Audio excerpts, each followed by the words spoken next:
44쪽 이정척사운동 가보겠습니다.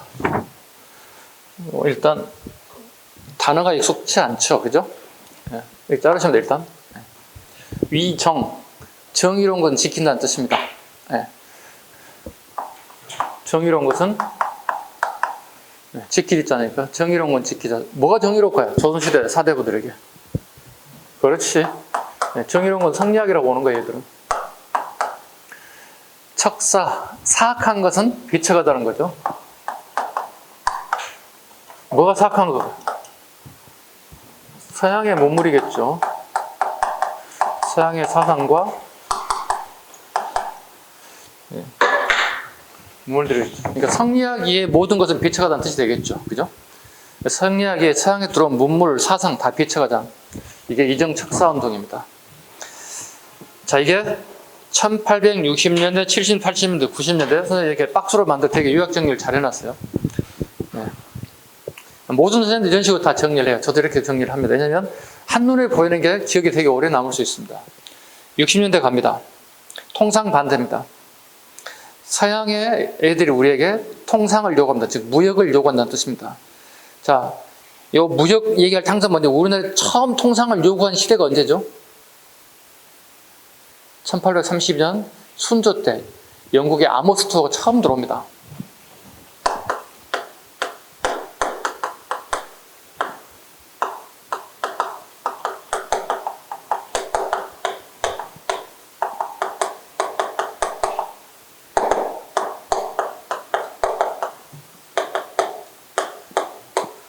처음으로 우리나라에 통상을 요구하죠. 순조 32년, 연도로 1832년? 1832년 영국 아모스 쪽 우리나라에 처음으로 통상을 요구한다. 우리가 거부하죠? 그죠? 거부합니다. 얘들이 뭘 요구했을까요? 영국 애들 항상 요구하는 게 뭐지? 이게 치해법권이에요. 얘들이 요구한 게 치해법권을 요구한다는 거예요. 우리 입장에서 되게 수용할 수 없는 거예요. 치해법권을 요구하는데요. 우리가 수용할 수 없다. 결국 이렇게 해서 캔슬됐다 보시면 되겠습니다. 자, 첫 번째 통상 반대 1860년대 내용 서양의 통상 요구와 평인 양회 때 척하 주전을 내서 흥선대응으로 통상 속의 거부 정책을 뒷받침하였다. 지향한 인물이 있습니다. 기정진, 이항로, 김평무 이정척사 1세대들이라 봅니다. 기정진, 이항로. 자, 제일 밑에 박스 밑에 봐보세요. 박스 밑에 지금 별표 다르는 거 있죠? 참고문은 봐보세요. 기정진, 약물 금단론. 서양의 물건들이죠. 서양의 물건들을 우리가 금단, 단호하게 받아들일 수 없다. 서양의 겸지측량을 경계하라는 책입니다. 그 다음에 이항로의 하서이연, 프랑스의 통상 반대, 서양 세력과의 항절 주장했다. 프랑스 민주를 씁니다. 이항로의 하서이연은 프랑스와 통상 반대를 주장했다. 이 두 개 지금 묶어가지고 조그맣게 적어 7급 기출 적어놔요. 두 개 묶어 7급 기출이야. 7급 문제는 이런 식의 어려운 문제가 나옵니다. 9급은요, 위에 있는 거 내용 물어본다. 통상, 개항, 개하, 이거 물어본다고, 우리 9급 수준에는. 개항 반대 갑니다. 1870년대. 서양 애들이 우리에게 항구를 열어달라고 강조합니다. 70년대. 그 첫 번째 내용. 일본의 우뇨 사건을 일으키며 강화도 정책을 요구했다. 일본의 우뇨가 처음으로 우리나라에 들어오기 시작하죠. 자, 저항. 최익현, 유인석 등은 애양의 일체론과 개항 불가를 내서 일본과의 강화도 조약을 반대합니다. 애양 일체론 밑줄 그어야 되겠죠. 애양. 일본을 갖다 애라고 부르죠. 애놈이나 양놈이나 같은 놈들이다. 우리나라에 주장한 것은. 그리고 반대한다. 그래서 최익현은 개항 반대를 올리는 오불가소 상소문 올렸다. 지부 복골 척하 의소. 우리 번역하면 도끼를 지고 상소했다. 그러니까 상소문을 써서 강화문에 가는 거야. 그래서 왕에게 주는 거야. 근데 거기에 도끼자루를 같이 가지고 가는 거야. 우리 도끼 아시죠? 이렇게. 이게 뭐냐면 왕이 이 상소문을 보시고 이 상소문 내용을 나에게 원하는 바를 요구합니다. 이렇게 하는 거야. 근데 이걸 수용하지 못한다면 왕께서는 오늘 제가 가져온 이 도끼로 제 목을 쳐주시기 바랍니다. 도끼 부자를 쓰는 거거든요. 이게 가장 최고의 상소문 중에 하나다. 그러니까 내 목숨을 버릴 정도의 중요한 의미를 가졌을 때 올리는 상소문전. 이 체이킨 같은 인물이 이렇게 올렸다는 겁니다. 지부복골, 척하우소. 도끼를 쥐고 상소했다. 5가지 이유, 어떤 이유 때문에 우리가 도저히 개항할 수 없습니다. 이 요구를 수용하지 못하신다면 이 도끼를 가지고 저희 목을 쳐주시기 바랍니다. 극단적이죠. 이렇게 하면 정치가 안 돼. 예전에 이런 식이었어. 사대부들이 극단적이었다고. 되게 유연성이 부족하잖아요. 요즘 같으면 이렇게 하면 안 된다고. 그죠? 서로 이렇게 정치란 게 양보하고 협상하고 우리 전문용어로 딜이 이루어져야 되잖아요. 서로 조금씩 양보하고. 예전에는 이렇지 못했어요. 그 다음에 80년대 갑니다. 개하입니다. 개하. 개하라는 단어를 잘 모르는 사람들이 꼭 있어서 잠깐 앞전에 언급했던 것 같기도 한데, 개하라는 말은요, 정치, 경제, 사회, 문화, 교육, 이 모든 것들을 우리말로 하면 서양식화 해달라는 뜻입니다. 그래서 서양 애들이 미국, 영국, 프랑스 이런 모든 나라들이 왔을 때 우리나라는 되게 답답한 나라인 거예요. 개화가 안 돼 있는 거예요. 정치, 왕이 지배하는 절대 권력을 지닌 거. 경제 자본주의도 아니고 되게 애매한 거예요. 사회 불평등이잖아요. 평등 사회가 아니잖아요. 신분제 사회잖아요. 그죠? 문화 마찬가지. 교육 누구만 교육받습니까? 양반들 자제만 교육받잖아요. 모든 사람이 교육을 받지 못하잖아요. 이 모든 부분들을 다 서양식화 시켜달라. 특히 이 교육에 있어서는 어떻게? 우리가 하는 공자 맹자가 아니라 세계 공용화되어 있는 영어, 우리가 학교 시절에 배운 거잖아요. 수학. 이거 지금 초등학교 때 배우잖아요. 요즘 초등학교 때 애들 영어 배우더군요, 보니까. 상상도 못할 일이잖아요. 얘기했나요? 선생님 중학교 1학년 가고 ABC 배웠어요. 처음. 집에서 안 가르쳐줬어요. 왜? 부모님께서 공부하려면 하겠지 뭐. 공부 안 하려고 같으면 그냥 대충 하다가 말겠지 이런 식이었던 것 같아요. 아니, 처음 그래서 중학교 1학년 가서 선생님 영어 숙제가 저는 알파벳 20번씩 써가는 거였어요. 소문자, 대문자, 필기 써가는 게 되게 축제였어요. 이래서 선생님이 이렇게 컸어요. 영어, 수학, 가학, 세계사. 우리 중학교, 고등학교 다 배운 게 이런 거잖아요. 그죠? 우리 원적 공자, 맹자 이거 해서 끝내겠냐는 얘기. 이거 안 된다는 얘기예요. 이렇게 가야 된다는 거예요. 서양 애들 왔을 때 이걸 우리가 배우게 되면 어떻게 우리 서양 애들과 어떻게 수준이 같아지거나 우리가 더 뛰어나지 않나요? 지금 우리나라 사람들 머리 지능으로 본다면 미국인들, 영국인들보다 훨씬 더 영어, 수학, 과학 이런 거 영어는 우리가 더 못하겠지. 우리 원어민은 영어 아니니까. 수학, 과학 이런 거 우리 훨씬 더 잘할 수 있잖아요. 뭐 세계사 이런 거. 그렇게 하시면 될 것 같아요. 이런 게 80년대 요구했다 보시면 되겠습니다. 조선 책략 유포에 반발했다. 조선을 가져온 사람하고 누구였죠? 김홍집. 2차 순인사 때 가져왔다고 그랬어. 그죠? 자, 이만솔 영남 만유에서 영남 지방의 유생들 10,000명에 해당되는 인원이 상소문 올렸다. 그러니까 꼭 10,000명이 아니라 많은 사람을 뜻합니다. 만이라는 단어는. 그러니까 영남의 유생들이 거의 대부분 어떤 내용을 읽어보고 서명했다. 쉽게 생각하면 우리 거리 다니다 보면 여기 서명 좀 해주세요 이런 분도 계시잖아요. 근데 우리는 거의 대부분 거부하죠. 왜? 그 내용 읽는 시간도 없을 뿐만 아니라 읽고 싶지도 않죠. 그리고 굳이 내가 거기다가 내 주민등록번호 적고 집 주소 적고 이름 적고 서명한다는 게 내 개인 신상에 대한 부분이 나오기 때문에 쉽게 우리 서명하지 않죠. 거의 대부분 여러분 저는 네 됐어요 그냥 가죠. 거의 대부분. 영남 많이 있어. 영남 지방 유생들이 공동으로 생각하는 부분을 서명 좀 했다. 홍제약 많은 척 사서 똑같아요. 네, 홍제약 강원도입니다. 여기는. 네, 강원도 유생들로도 상소를 받은 게 많은 척 사소이다. 1890년대 항일 의병운동 갑니다. 을미사변과 단발령에 대한 반발로 의병운동이 본격적으로 윤석, 이소훈 같은 사람에 의해서 이루어졌습니다. 자, 좌측에 이 내용보다 또 최근에 잘 나온 내용들 좌측에 나오는 인물들입니다. 자, 이항로 봐주시죠. 제 좌측에 상단의 인물. 이항로의 호가 하서입니다. 화서. 그래서 하서집 또는 하서아언에서 서양인이 사람을 짐승과 같이 타락하게 할 것이고 타락할 것이라 주장하였다. 이정척 사람을 대표하며 의병운동을 주도했던 최익현, 김평목, 유준교 등이 모두 그의 문화이며 이들을 그의 호를 따서 하스학파라고 합니다. 그러니까 제자들이 스승의 호를 따라서 하스학파랍니다. 그러니까 이양로 제일 꼭대기점에 있었던 스승이라 보시면 돼요. 최익현 같은 인물들이 이양로의 제자들이다 보시면 되겠습니다. 최익현 갑니다. 이양로 제자입니다. 대용군 집권 시기 탄핵하는 상소문 올려 대용군을 하야시켰다. 이건 아주 유명한 거죠. 우리 국어에 맨날 나오는 게 1번 지문이죠. 흥선대원군이 내려오는 게 최익현의 상소문이죠. 왜? 고정임금이 20세가 넘었으면 친정이 가능한 나이인데요. 어찌하여 아버지께서 계속 그 자리에 앉아 계십니까? 그 흥선대원군이 아들에게 물어보죠. 야, 이런 상소문이 올랐는데 늦게 속였어? 그때 고정임금이 어떻게? 아버지 저 상소문이 옳은 것 같아요. 아버지 뒤로 물러나시고요. 제가 직접 할게요. 할 말이 없잖아요. 쉽게 요즘처럼 미성년자이기 때문에 아버지가 대신했다는 거잖아요. 이제는 내려오세요. 최익현의 상소문이었다. 강화도적 체결시 오불가소 도끼를 쥐고 궁궐 앞에 엎드려 올린 상소문을 올렸다. 가능한 내용이 틀리면 목을 치라는 자세로 가장 강경하게 올리는 상소문의 형태이다. 세 번째, 을미개혁시 단발령에 반대했다. 단발령 반대는 죽었습니다. 을사조약시 전라도 태인, 순창 등에서 임병찬은 제자입니다. 최익현의 제자입니다.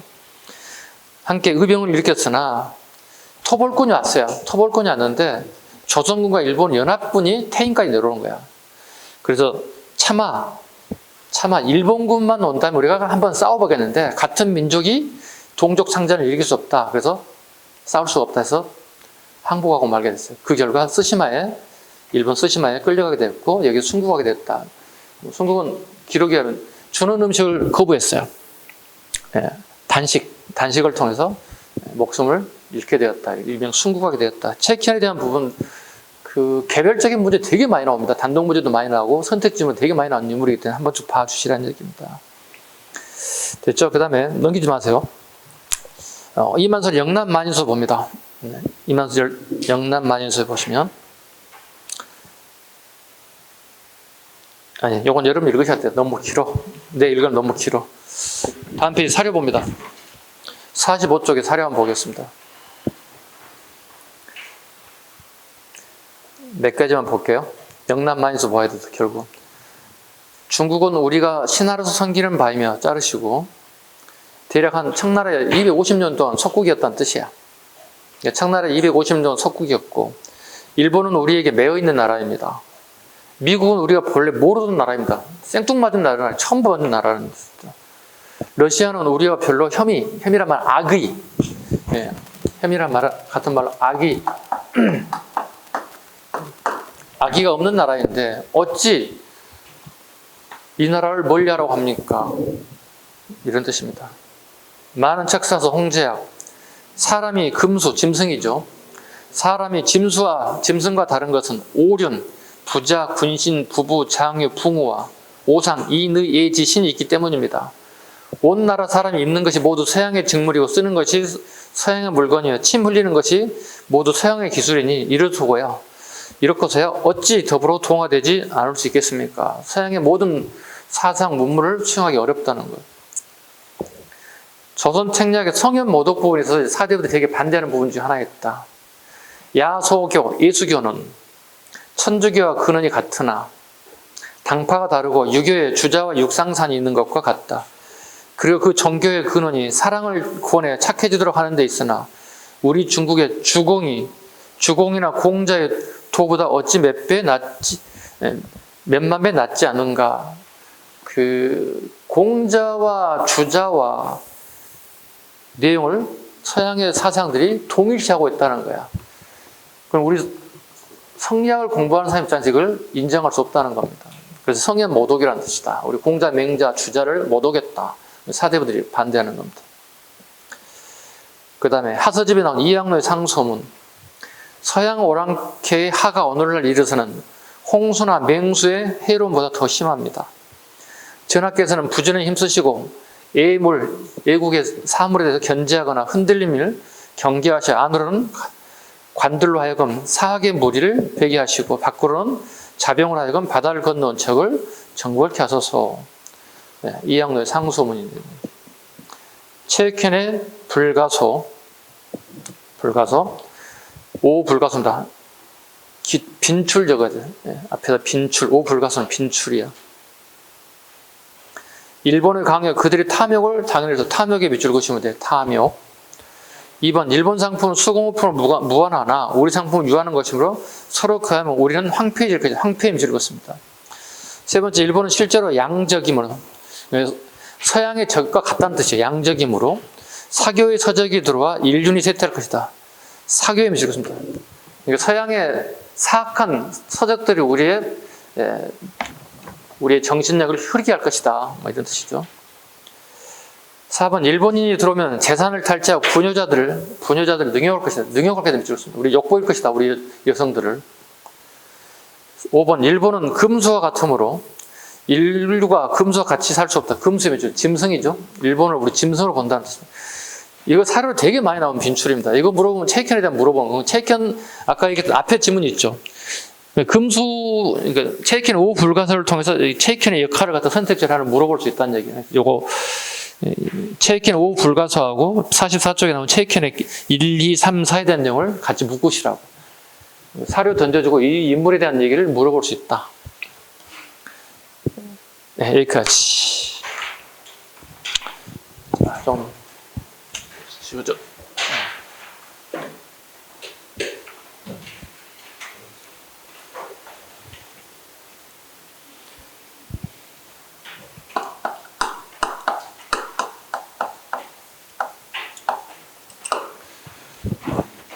지금 여기서부터 하는 수업은 아까 처음 서두 얘기했다시피 되게 많이 출제되는 문제다. 모의고사에 그러니까 오전 1교시, 2교시 했던 부분, 2교시 전반부 부분은 되게 기초적인 부분이에요. 흐름이 이렇다는 거고, 지금 2교시 중반부터 하는 이모군란부터는 되게 빈출이 많이 나오는 문제다. 오케이? 예, 그거 알아서 잘 봅니다. 여기서 알아야 할 내용들입니다. 내용, 당연히 내용 알아야 되겠죠. 그 다음에 연도 암기 돼야 되겠죠.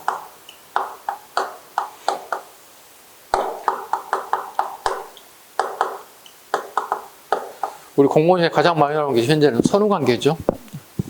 선후관계입니다.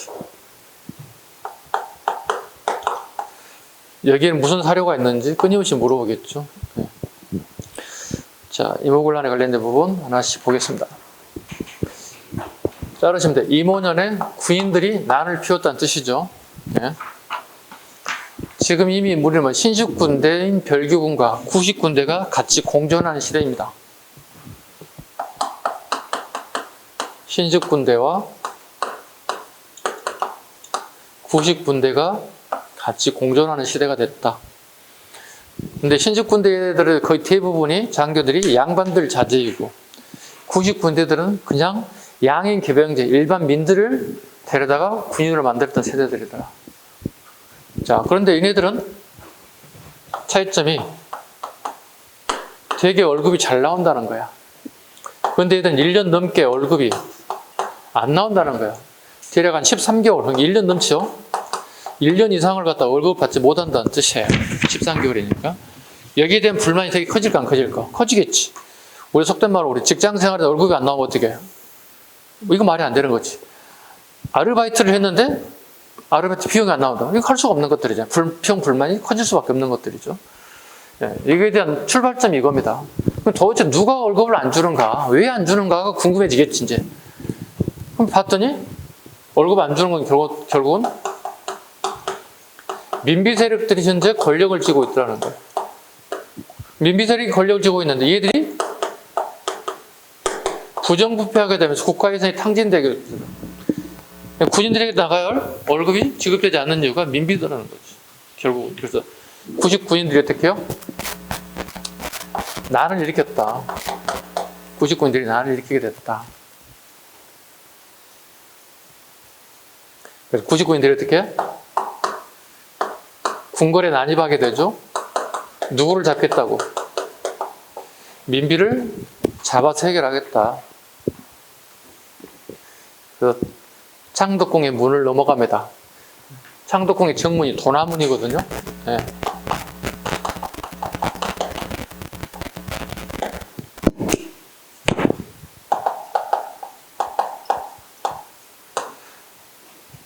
한밤중이에요. 한밤중에 넘어가요. 그러니까 그 난이 이모곤란도 있고 갑신정변도 있잖아요. 전부 다 한밤중에 일어난 사건들이에요. 오케이? 야밤중에 일어난 사건이라고. 모든 정치는 밤에 이루어진다는 얘기를 가끔 많이 하잖아요. 그죠? 이모곤란, 갑신정변 전부 다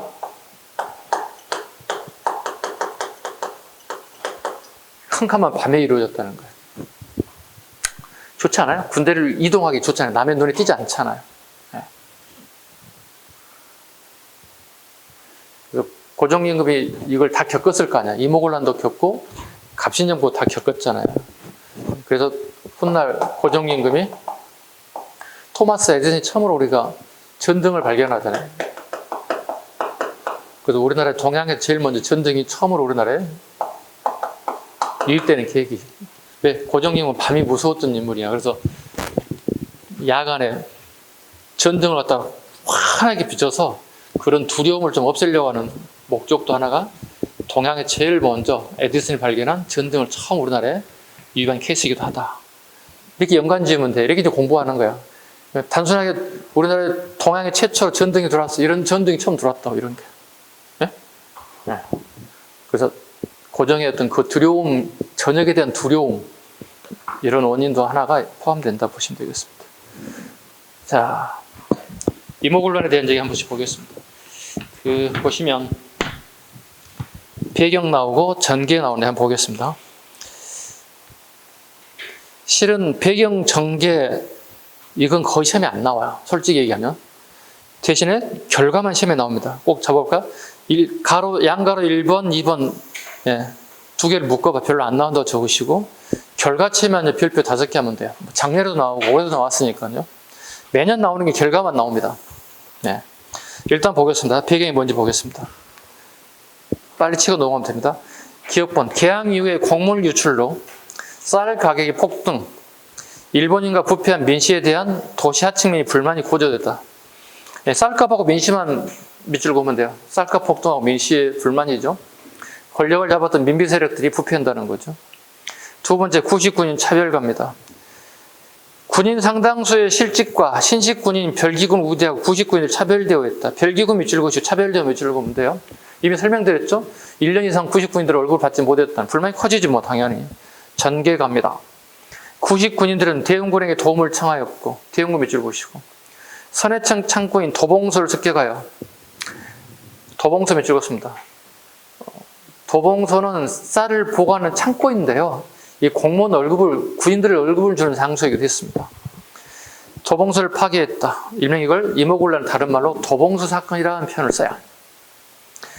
한편 민씨정권의 고관의 집을 습격, 관리를 살해하고 하층민이 가세하여 별기군의 일본인 교관을 죽이고 아까 호리모토라서 보면 됩니다. 호리모토 교관을 죽이고 일본 공사관을 습격해서 불질렀습니다.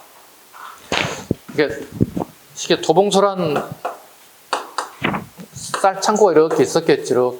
이렇게. 1년 만에 쌀을 받게 되었는데 쌀을 한 가마씩 받았다는 뜻이야.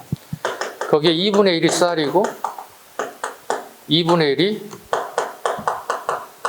쌀겨였다는 거예요. 쌀 껍질이었다는 뜻이에요. 그리고 또다시 여기 2분의 1이 모래였다는 거예요. 그럼 결국은 4분의 1 정도가 쌀이라는 얘기가 되는 거잖아요. 그죠? 근데 이게 안에 불 기울으면 쌀이라도 꺼내서 먹잖아요. 근데 섞여 있어. 어떻게 먹어야 돼? 쌀 다 골라내야 되잖아요. 이게 보통 일이 아니잖아요. 결국은 이거 뭐야? 자기 집에 예전 다 키웠으니까 집에 닭 모이로 정도밖에 활용할 수 없는 먹잇감이라는 거예요. 되게 모욕적이지 않아? 우리 사람이? 우리 짐승도 아닌데, 그죠? 집에서 키우는 짐승도 아닌데 그 짐승과 같은 행위를 갖다가 하라는 뜻이잖아요. 되게 모욕적인 거예요. 근데 터져 나올 수밖에 없는. 네. 도봉소 관원들 전부 다 뭐예요? 민씨 세력들이 지배하고 있던 사람들을 다 썼던 것들이에요. 쌀 나눠주고 해결을 처리했던 사람들 거의 대부분이 민씨 세력과 관련된 사람들은 폭발할 수밖에 없어요. 그래서 이모곤란을 다른 말로 도봉소 사건 이런 표현을 써요. 두 번째가 창덕궁 습격가입니다. 군란의 규모가 커져 궁궐을 습격하고 민비가 친정인 장호원 어디 있죠? 경기도 이천에 있습니다. 그죠? 장원까지 피난 갔습니다. 야밤 도주하게 됩니다. 네. 흥선대원군의 재집권. 통리 김무함과 별기군을 폐지하고 밑줄 그으시고요. 고정임금이 새롭게 만든 게 통리 김무함 산하 12개 12사를 만들었다고 그랬지. 폐지하고 별기군도 폐지하고 5군영과 3군부를 복구했다. 옛날 체제로 다시 복구했다는 뜻이 되는 거예요. 흥선대원군이. 결국은 이모곤란은 실패했습니다. 이유는 청군의 개입으로 실패했습니다. 민씨 일족의 요청으로 보통 그래 민비가 청군에게 청나라에게 파병을 요청했다 이렇게 얘기하죠. 민씨 일족의 요청으로 왜냐하면 민씨는 지금 현재 도망가 있기 때문에 파병을 요청할 수 있는 근거가 없어요. 그래서 보통 요즘에 민씨 일족 누군가가 이렇게 보는 거예요.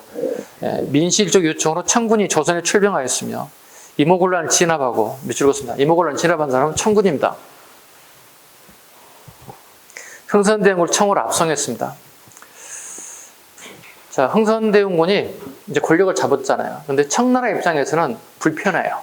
흥선대원군이 불편하다고요. 이유는 흥선대원군이 10년 넘게 권력을 잡고 있었잖아요. 청 입장에 되게 불편한 거예요. 이경감님하고는 말이 안 통하는 거예요. 쉽게 얘기해서. 그래서 일본 청나라의 특수부대가 여기 시흥 앞바다 가깝적에서 시흥 앞바다에서 배를 대고 특수부대가 내려왔어요. 그래서 흥선대원군은 서울에 있는 사가에 가서 흥선대원군을 초청합니다. 만찬에 초대합니다. 그러니까 그 흥선대원군을 이동하기 가장 좋은 방법이 만찬을 초대하는 거야. 청나라 군함에서 만찬이 있습니다. 같이 가시죠 해서 예, 흥선대원을 모시고 가면서 흥선대원이 가면 좀 이상하지 않나요? 느낌이? 그래서 그 자갈을 물려요. 자갈을 물리고 소리를 질리지 못하게끔 해서 급하게 옮겨서 배에 태워서 텐진항으로 가버렸어요. 이게 흥선대원군의 압송 과정이에요. 한나라의 총 책임자, 왕의 아버지이자 비상시국을 끌고 간 책임자를 청에 의해서 압송되고 말았다. 예. 근데 흥선대원군 좀 더 심화 들어가자면 좀 아쉬운 점 중 하나가 이 사람이 배를 처음 타본 거야. 배를 처음 타서 가장 걱정거리 뭐예요, 여러분들? 그렇지. 멀미가 있거든요. 예. 그래서 꼬맹이 때 자동차를, 버스를 타듯 처음 멀미를 한번 해봤어요. 와우, 죽겠더라고. 막 죽고 싶으면 그 심정 아시죠? 빨리 내렸으면 되겠다는 거, 그죠? 막 창문 열고 막 공기를 마셨음에도 불구하고 막 울렁거리는 게 이게 이제 시작해서 출발해서 도착할 때까지 멀미로 고생해서 밥 한 끼를 못 먹은 거야. 일기를 썼어. 일기 기록이 온통 멀미한 얘기밖에 없는 거야. 그러니까 나라 걱정하는 문제가 아무것도 없는 거야, 이게 일기에. 우리 보통 일기를 쓰다 보면 어떻게 걱정거리도 있고 개인적인 걱정거리, 뭐 우리 가족에 대한 뭐 걱정거리, 또 우리 학생 시절 내가 어떻게 대학은 가야 되느냐, 또 사회 나가서 내가 무슨 일을 해야 되나 이런 거 걱정거리라는 게 일기에 나와야 되잖아요. 보통이라는 게, 그죠? 보통 즐거운 일을 쓰지만 고민거리를 굉장히 많이 쓰는 게 일기지 않나요? 자기 반성도 하고. 이게 없어요, 이 양반은. 그래서 후대 학자들이 와, 이 양반 뭐지? 이게 뭐지? 후대 학자들이 보면 이거 뭐야, 이게 뭐 맨날 보는 게 뭐 멀미 얘기야. 이게 일기가 아니잖아요. 좀 실망한 거야. 아니, 정치를 몇십 년 하신 분이 고작 쓰는 게 멀미한 얘기. 오늘 밥을 굶었다. 멀미가 너무 심했다. 맨날 이거예요. 아니, 자기 아들 걱정돼도 우리나라 큰 나라, 조선의 나라를 걱정해야 되는 가장 큰 문제잖아요. 이거 없어요, 이게. 이게 좀 아쉬웠어요. 저도 이 책을 읽고 난 다음에, 아, 이게 뭐야. 그게 좀 아쉬운 부분이었다. 가봅니다. 정부의 개화 정책에 반대하는 서울의 하층민, 요거 기출지문이야. 최근 기출지문이야. 예, 이모곤란은 정부 개화 정책에 반대하는 서울의 하층민들 참여했다는 거예요. 결국 뭐야? 하층민이 개화 정책에 반대했다는 얘기는 하층민들도 반대했다는 얘기는 뭔가가 이상하지 않나요? 아직 많은 내용이 일반 하층민들에게 전달되지 않았다는 거예요. 메시지들이. 예. 결과 갑니다. 여기서부터 별표 5개짜리입니다. 자, 청나라가 이제 개입하게 됩니다. 3천여 명의 군대를 조선에 주둔시키면서 원세계가 오장경에 이끄는 군대가 서울에 상주하였고 내정을 간섭합니다. 마젠창 군함 수척에 군인 4,500을 인솔하고 한국이들 이모군란을 조장하는 구실 내서 대원군을 잡아 텐진에 압송하였고, 아까 했죠. 군란을 진압 명목으로 많은 군인을 죽였습니다. 멜렌도르프, 천국주재 독일인 정책인, 그 멜렌도르프 옆에서 적습니다. 최초의 예국 고문입니다. 최초의 예국 고문이 처음 들어왔습니다. 원 멜렌도르프, 천국주재 독일인이었다. 최초입니다. 원세계, 일명 이안스카이라고 그러죠. 이안스카이. 이안스카이는 중국의 이제 서태후하고 손을 잡았던 인물이기도 합니다. 그러니까 청나라를 멸망의 길로 끌고 간 인물이 가장 악녀였던 분 중에 하나 서태후인데, 서태후 말년에 서태후가 손잡았던 원세계가 나타납니다. 이안스카이 군사고문으로 군사를 주둔시켜 조선 군대를 훈련시켰습니다. 그리고 조청 상민 수령 무역장군을 맺습니다. 가장 중요한 게 이겁니다. 이제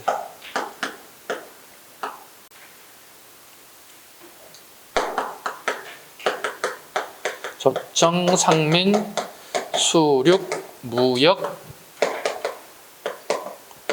좀 길죠? 장정은 자르시면 돼요. 이렇게 자르시면 돼요. 나라와 나라 간에 동등하게 맺은 걸 우리 뭐라고 그러지? 조약이라고 불러. 조약. 보통 우리가 을사조약 이렇게 얘기했죠. 그건 동등하지 않았지. 왜? 서명하는 사람은 여기 머리에다가 칼 대고 총 대면 어떻게 서명하게 되면 동등한가요? 강압적이잖아요. 내 목숨 살기 위해서 서명할 뿐이잖아요. 요즘에 그걸 뭐라 부른다고? 강제 늑자를 써서 조약을 하지 않고 뭐라고 한다? 늑약. 을사 늑약이라는 단어를 쓴다. 강제로 이때도 사인해야 될 거 아니야. 내 목숨이 일단 살아야 되는데. 자, 장정은 뭐냐면 조약하고 달라요. 조약은 뭐예요? 동등한 조건에서 서명하는 걸 갖다가 조약이라고 부르는 거예요. 나라와 나라 간에 동등한 선에서. 근데 을사조약이라는 단어가 우리 아무리 봐도 잘못된 거잖아. 총칼 목에 들이는데, 장정이란 뭐냐면 아니에요. 상하관계예요. 상하관계 서명한 걸 장정이라고 부르는 거예요. 청이 조선보다 상위 국가예요. 왜? 속국관계잖아요. 주종관계잖아요. 그래서 장정이라는 단어가 들어가요. 일단 기본적으로 조선과 청나라가 상인과 백성들이 바다 육지에서 무역 통상할 수 있다는 거죠. 자, 볼까요? 자, 이걸 무조건 외우면 안 돼. 봐봐. 1876년에 앞에 전제 조건 보자고. 일명 우리가 얘기하는 강화도 조약이 맺어졌지. 그죠? 네, 강화도 조약 맺고 난 다음에 일본 상인들이 우리 시장을 갖다가 완전 점령했죠. 오케이? 자, 그런데 1882년에 조청 상민 수령 무역 장정을 맺고 보니, 보세요. 일본 상인들이 6년 갭이 있지. 76년에서 82년 6년 갭이잖아. 그죠? 6년 사이에 우리 시장의 80%에서 90%를 일본애들이 시장을 점유했다는 거예요. 시장 점유율이.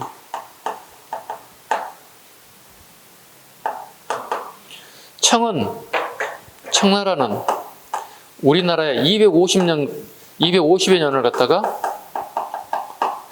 속국으로 삼았다는 거야. 그래서 속국으로 삼았을 때 경제를 속국으로 삼지 못했다는 거야. 그냥 조공 1년에 뭐도 보내봐 이 정도밖에 받지 못했다는 거야. 시장 점유율은 제로인 거예요. 조공만 받았기 때문에. 청이 입장에서 어떻게 이건 뭐지? 자기네 속국을 갖다가 시장을 점유해버렸다는 거 깜짝 놀랄 일이잖아. 그래서 조청 상민 수령 무역 장정을 계기로 서울의 양화진,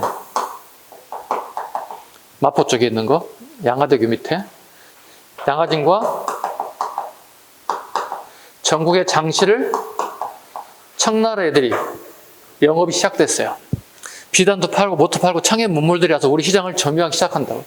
그 결과 일본과 청나라가 우리 시장을 놓고 시장을 쟁탈전이 벌어졌다고.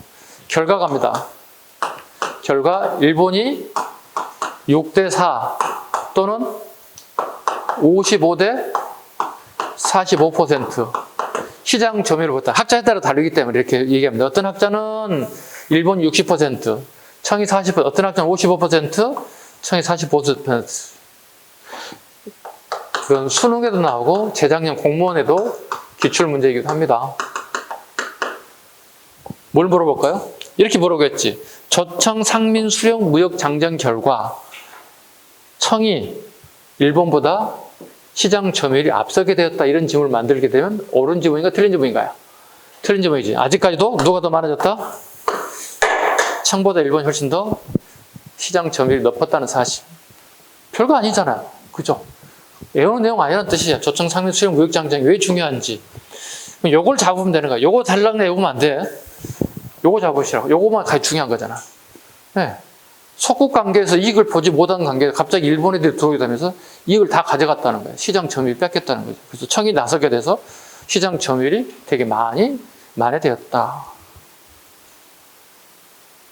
결국 뭐가 되는 거예요? 우리 상권은 어떻게, 조선 상권은 어떻게 완전히 일본과 청나라의 경쟁 구도를 가져가는, 우리 시장 완전히 우리에게 뺏겨버렸다고 봐야 되겠지. 네. 그래서 우리나라 상인들이 할 수 있는 게 뭐 있어요? 그래서 훗날 시전 상인들이 있지, 서울에. 서울에서 국가로부터 허가받고 장사하는 시전 상인들이 있을 거 아니야. 얘들이 어떻게? 좋아할까, 싫어할까? 싫어하지. 왜? 경쟁력이 떨어지잖아. 우리 시장에 팔 수 있는 물건이 없잖아. 뭐 얘들이 하는 게 뭐겠어? 한국중앙총상을 훗날 만든다고. 시전 상인들이 연합을 만들어서 국가에 요구한다고, 왕에게. 저기요, 우리 시장 좀 지켜주세요. 고정이 무슨 힘으로 지켜줍니까? 청나라 상인, 일본 상인 나가라고 할 수 있습니까? 이미 깨졌는데 할 수 없잖아요. 그래서 한국중앙협회에서 뭐라고 시장 상인들이 우리는 철시하겠습니다. 문을 다 닫겠습니다. 얘기합니다. 요즘 치면 스트라이크 일으키겠다, 파업하겠다는 거잖아요. 이 성공할까요? 할 수가 없잖아요. 예. 철시를 주장하죠. 우리 못하겠다, 문 닫겠다. 근데 효과가 없어요. 철시를 해봤던들 시장이 이미 넘어가 버렸어요. 네. 내가 비근한 예로 이렇게 얘기합니다. 우리 한 5년 전쯤에 문재인 정부쯤 된 것 같은데, 초기에 그 편의점 업주들이 그 50m 간격으로 막 이렇게 편의점, 커브 돌면 편의점이잖아. 우리 여러분이나 제가 살고 있는 주변에 거의 대부분 편의점이 널려 있잖아요. 50m, 50m. 멀어야 한 100m 하면 어떻게? 다 편의점 하나하나 다 있잖아요. 그 편의점 숫자가 너무 많아서 생계가 너무 어렵다는 거야. 투자 대비 효과가 없다는 거야. 그래서 정부에게 거리를 좀 조정해달라. 일본은 뭐 1km 가야만 편의점이 하나가 있다. 우린 너무 심하지 않느냐. 우리 생계를 유지해야 되는데, 전 가족이 생계가 걸리는데. 이거 수용하지 못하면 우리 문 닫겠다 얘기했어요. 정부가 어떻게 됐을까요? 아무런 대꾸도 안 했어요. 왜일까요? 편의점 문 닫으면 좀 더 큰 슈퍼마켓, 좀 더 가면 큰 대형마트가 있어요. 내가 좀 불편할 뿐이지 사고 싶은 물건을 언제든지 살 수 있어요. 10분 안에 살 수 있는 물건을 1시간에 살 수 있는 거니까. 결국 철시했을까요? 편의점 점주들이? 못해요. 왜? 생계가 걸려있는데 일주일 문 닫아봐요. 매출 쭉 떨어져서 굶어 죽어야 되는 상황이 발생된다는 거예요. 그러니까 이게 똑같은 논리를 보시면 돼요. 그 논리와 비슷하다고 보시면 돼요. 우리나라에서 시전 상인들이 파업 이렇게 받은들 의미가 없어요. 효과가 없다는 뜻이에요. 근데 대체 시장이 발생되잖아요. 쉽게 이거잖아. 우리가 식당 가서 나는 밥 먹고 난 다음에 콜라 먹습니다. 죄송한데 콜라가 없습니다. 이럴 수 있습니까? 그럼 사이다 먹으면 되지 뭐. 사이다 먹으면 되는 거예요. 대체제가 있으니까 충분히 가능한 얘기가 됐죠. 예. 이거 꼭 기억하셔야 됩니다. 예. 이모곤란에 가장 시험에 많이 나오는 것보다 이 내용이 아니다. 뭐다? 이거다. 그 다음에 고문정치예요. 하나 더 합니다. 고문정치. 우리는 정치가 아직 서툴기 때문에 고문관이 나타난 거야. 구인은 인물들입니다. 보세요. 마젠창, 멜렌도, 오른색 이 세 사람을 묶어서 고문정치라 묶으면 돼. 세 사람을 묶어봐. 마젠창, 멜렌도르프, 원세계, 일명, 이한석 세 개 묶어서 고문관들, 고문정치들이 이루어졌다. 그러니까 우리나라의 정치, 경제, 군사, 국방 이런 모든 부분들을 청나라인들이 와서 고문하게 되었다. 이걸 고문정치예요. 두 가지 꼭 잡으면 됩니다. 이모곤란의 결과는 고문정치와 조청 상민 수령 무역장 전개가 우리 시장이 청과 일본에게 빼앗기게 되었다. 이모곤란의 핵심 이겁니다. 자, 그럼 이모곤란의 결과 봅니다. 오른쪽 페이지 넘어갑니다. 47쪽 갑니다. 재물포 조약입니다. 좀 안타까운 거죠.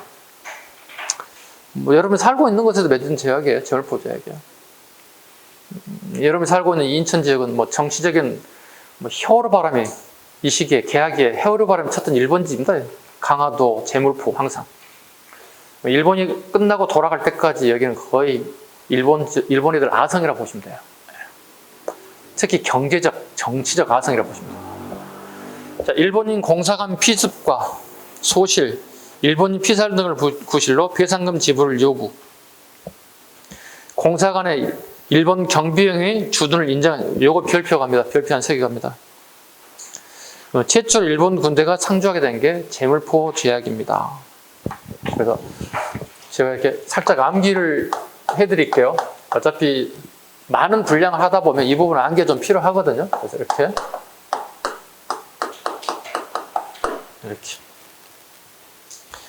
임제태 이모군란이고요. 결과가 제물포 제약입니다. 그 다음에 태극기를 꽂고 사제단이 파견됐다는 겁니다. 아까 잠깐 언급드렸죠. 1교시 때. 태극기를 두고 사제단이 일본에 가서 파견됐다. 됐죠? 제물포 제약의 핵심 뭐죠? 일본 군인들이 우리나라에 자기네 공사관을 경비하겠다. 우리 군인을 믿지 못하겠다는 겁니다. 최초로 일본 군인들이 우리나라의 공사관에 경비를 서게 됐다. 보통 공사, 영사, 대사는 거의 대부분 그 나라의 경찰이나 군인들이 우리나라 외교관을 보호해주게 되어 있습니다. 우리나라도 마찬가지입니다. 대표적인 게 여러분 가보시면 서울에 강화문으로 가면 미국 대사관이 있고 코너 돌면은 살짝 코너 골목길 들어가면 일본 대사관이 있어요. 강화문 2개. 여기 우리 경찰들이 대형 버스하고 경찰들이 딱 이쪽으로 서 있어요. 이렇게 서 있어요. 입출입을 전부 다 통제합니다. 그래서 그게 맞는 거잖아요. 우리가 지켜줘야 돼. 근데 일본 군인들이라고 자기네 공사관을 지키겠다는 거잖아요. 왜? 우리나라 사람 못 믿겠다는 거잖아요. 이모군한테 자기 호리모토 죽고 공사관 불타고 이런 걸 믿지 못하겠다는 거야. 이거 뭐죠? 우리 체면이 꽉 끼는 게 이거잖아요. 아니 이게 뭐지 이게? 그러니까 세계 외교고의 관례라는 게 관례를 깨버리는 거잖아요. 일본의 입장에서. 이게 가장 큰 문제점 중 하나입니다. 3차 순자 박영효를 사제도로 파견한 처음으로 태극을 하였다가 임제태. 그럼 이모군란의 결과치는 임제태 외우시면 되고, 또 아까 얘기했듯이 고분정치와 조선 상민 수령구역장 수업 시간에 다 이해 갑니다, 여러분들. 근데 문제 풀면 틀려요, 여러분들. 그래서 야 임제태 기억 안 나? 아, 예, 이제 납니다. 모의고사 끝나고 난 다음에 기억납니다. 모의고사 볼 때는 기억이 안 납니다. 임제태 뭐지? 암기는데 써먹을 수 없는 암기는 의미가 없는 거잖아요. 그래서 살짝 암기해 주는 것도 괜찮다. 그 다음에 조일수 조규 속약갑니다. 82년에 부산 원산 인천항에 일본이 이정을 각 50리로 하고 2년 후에는 100리로 하였다.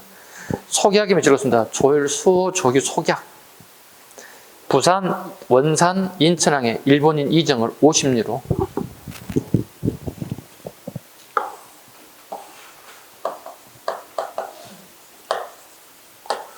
제물포 항구가 있다면 여기 일본인 배들이 와서 물건을 하여갈 거 아니에요, 그죠?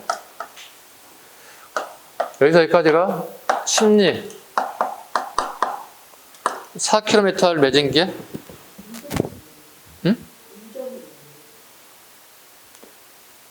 이제 설명하려고 하는 거예요. 설명하려고 하는 거예요. 심리까지를 갖다가 그러니까 인천항에서 부두에서 인천 제물포항에서 부두에서 내려서 인천 어느 지점까지 영업을 할 수 있는 거리를 심리까지 규정을 했다. 이걸 갖다가 간행이정이라 불러요. 한자로. 이해갔죠? 원래는 심리였다고 4km, 제물포항에서 4km까지만 일본인 상인들이 거기서 영업을 할 수 있게 했다. 그럼 뭐야? 4km 벗어난 이 지점은 누가 하는 거야? 여기는 일본인들이 영업할 수 있는 거리, 제한된 거리. 여기서도 어떻게 해요? 인천 상인들이 이 4km를 벗어난 지역에서 영업할 수 있는 거리. 그러면 초기에는 인천 상인과 일본 상인들이 같이 뭐 하는 거야? 공존하는 거잖아. 야전시간 배웠어. 까먹어서 그렇지. 그런데 6년이 지나고 난 이후에 강화도 조약 6년이 지나고 난 다음에 82년이 되면 조일수 조기 속약이 맺어진다고. 속약이 맺어지고 난 다음에 50년까지 늘어난다고. 그럼 20년 뒤에는 100년까지 늘어난다고. 그러면 인천 전시장 자체를 전부 다 일본인 상인들이 영업할 수 있는 거리를 만들게 된다는 뜻이에요. 100년까지 늘어나는 것부터 여기 부평, 부천까지 전부 다 일본 상인들이 전부 다 시장을 점령하기 시작한다는 뜻이에요. 그래서 우리가 이렇게 얘기해요. 속았다, 속약. 처음에는 10리, 4km. 가면 갈수록 50리, 100리까지 늘어났다. 속았네요. 속약이다. 조일수, 조규, 속약 자르시면 돼. 속약.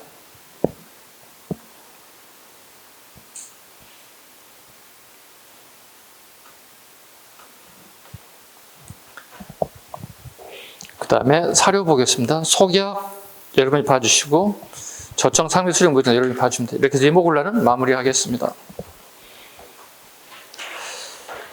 마무리가 아니군요. 48쪽에 해야 할 게 또 있군요.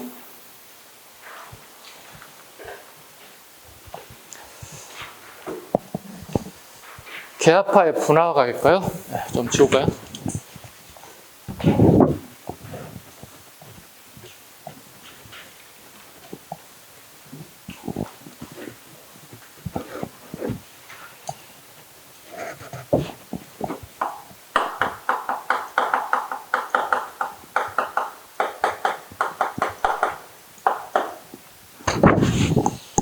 자, 계합파의 분화. 이모골란 이후에 계합파들이 분화되기 시작합니다.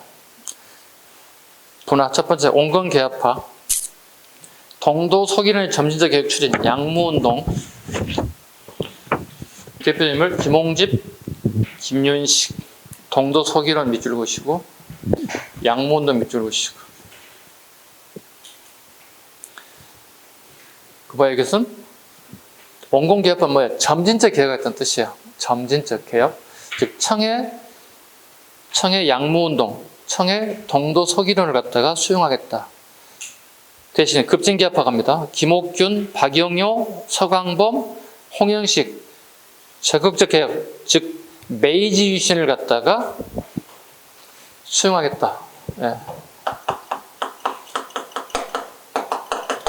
이걸 변법 자강론이라고 합니다.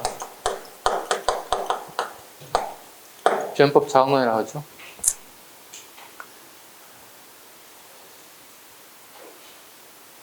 다르게 표현하면 법을 통째로 다 바꾸자는 뜻이에요.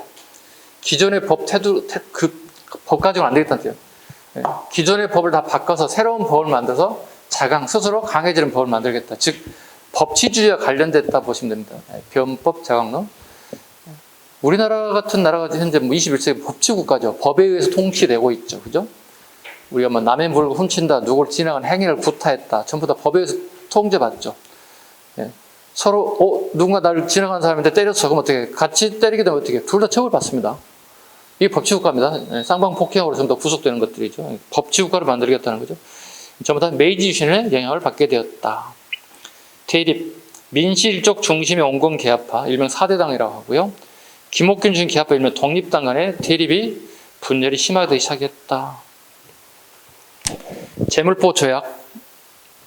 아까 이모곤란의 결과치가 재물포 조약이라고 했죠. 내용 보겠습니다. 3조 갑니다. 5만 원을 지불하여 피해자 유족 및 부상자에게 급여할 것. 5만 원에 밑줄 긋습니다. 배상금 50만 원을 지불할 것. 50만 원에 지불할 밑줄 긋습니다. 5조에 별표합니다. 일본 공사관 군대를 주둔시켜 경비에 임하는 것을 허용할 것. 서울의 공사관 보호라는 명목으로 최초로 일본 군대가 상주하게 됐다. 상주에 밑줄 긋습니다. 조선국은 대관을 득파하여 일본국에게 사죄할 것. 박영효를 사죄서로 파견하면서 조선 국기를 사용하게 되었다. 조미소통상조약 때 최초로 사용했던 유력설이 존재한다. 출제되지 않습니다. 태극기 가지고는. 급진계합파의 활동, 급진계합파의 활동. 김옥준, 박영효 이런 인물들이 어떤 활동을 보겠습니다. 방문국입니다. 방문국입니다. 방문국을 설치한 전제조건이 볼까요? 83년이니까 앞에 1882년에 수신사들이 가죠. 그죠? 일본에 견학 갔잖아요. 가서 봤더니 수신사를 가장 봤던 게 충격받은 게 뭐죠? 이걸 본 거죠. 그 다음에 본 게 뭐죠? 화폐죠. 자, 수신사를 배를 타고 딱 도착했어요. 일본 항에 도착했어요. 갔는데 일본인들이 이렇게 뭘 보고 있어, 이렇게. 뭐예요? 이거 신문인데요. 신문이라는 걸 처음 봤다는 거죠. 조선 궁궐 내에서도 신문 유사한 게 있긴 해죠. 신문이라는 건 일반인들이 보는 신문은 없었어요. 그러니까 조선이라는 나라에는 궁궐에서만 보는 신문이 있었어요. 그러니까 관리들에게 오늘 할 일정표가 나오는 게 있는데 이걸 조보라고 불렀어요. 이건 있었지만 일반 민들이 보는 정보를 전달하는, 메시지를 전달하는 신문은 없었어요. 그래서 충격을 받은 거지. 그 다음에 돈 주고 사서 본 거에 대해서 충격을 받은 거지. 그래서 우리나라에 신문을 발행하는 인쇄소, 화폐를 발행하는 전항국들이 만들어질 계기가 되었다 보시면 되겠습니다. 볼까요? 일본에서 인쇄시설을 들여와 방문국을 설치하고, 방문국 위주로 가야 되겠죠. 최초 근대 신문이 한성순보를 발행했고, 네, 이 정도는 알 수 있죠, 다? 방문국에서 한성순보를 발행했다.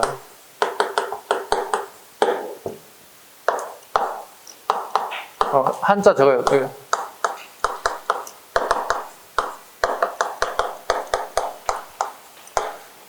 10일에 한 번씩 나오는 신문이다. 순보니까. 열흘 순자니까. 방문국에서 신문을 발행하게 되었고, 그 후 갑신정변 실패로 폐지되었습니다.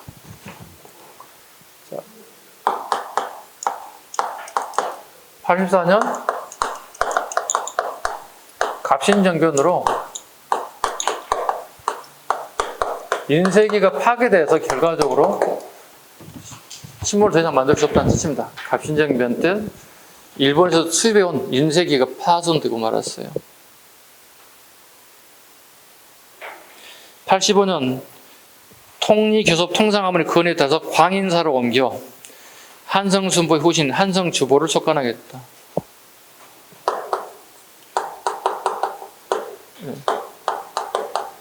민간인 최초의 인쇄하는 곳이 이제 광인사죠. 광인사. 네.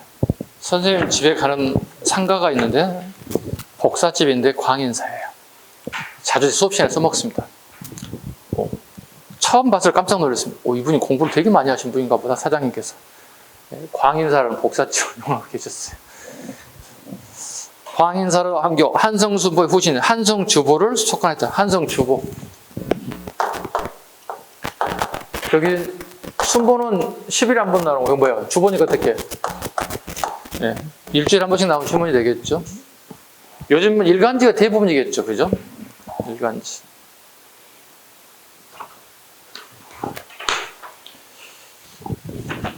자, 49쪽.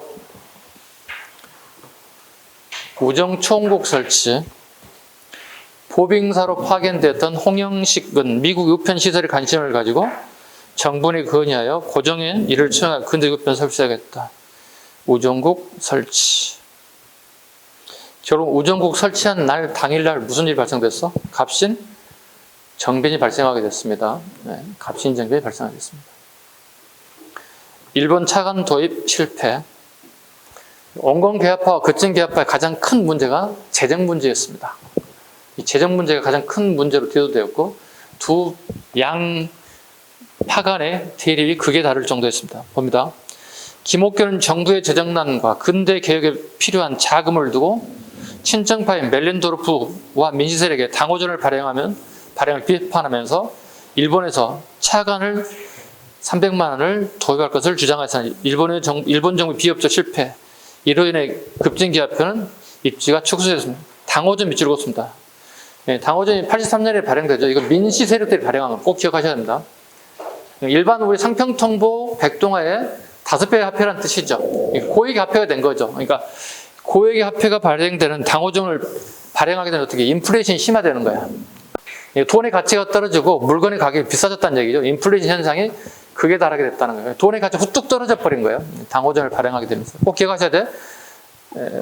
당호전은 민시 세력들이 발행하게 됐습니다. 경기가 안 좋은 상태에서 국가의 자금이 없는 데서 고액 화폐가 발행된다고 해서 이건 치명타가 되죠. 오늘날 이런 게 발행하지 않죠. 그렇지 않을까요? 이건 인플레이션을 자극시킬 수밖에 없어요. 가끔 우리 세계사를 공부하다 보면 현대 21세기도 마찬가지죠. 저쪽 중남미 쪽 국가들이 고액 화폐를 발행하긴 하는데 1,000만 원을 가지고 슈퍼에 갔는데 우리나라처럼 라면 몇 개 사고 끝나는 거야. 우리 지금 생각하면 1,000만 원을 가지고 큰 돈이잖아, 우리가. 1,000만 원 쉽게 우리가 만질 수 있는 돈이 아니잖아요. 그죠? 상당한 노력이 100만 원짜리 알바를 10개월에 1,000만 원을 만질 수 있는 거잖아요. 한 푼도 안 쓰고. 적은 돈이 아니잖아요. 라면 10개 사면 어떻게 될까? 1,000만 원 가지고. 이런 현상이 벌어질 수 있다는 겁니다. 가장 우려되는 부분이죠. 당호정을 발행하면서 비판하면서 일본의 차관 도입을 주장해서는 결국 실패하고 말았다. 치도국 설치. 도로 보수 맡은 이건 7급령입니다. 목축, 이것도 마치 4번, 5번 7급을 적으시면 돼요. 안 하셔도 된다는 뜻입니다. 갑신정변 가야 되는데 잠시 쉬어가도록 하겠습니다.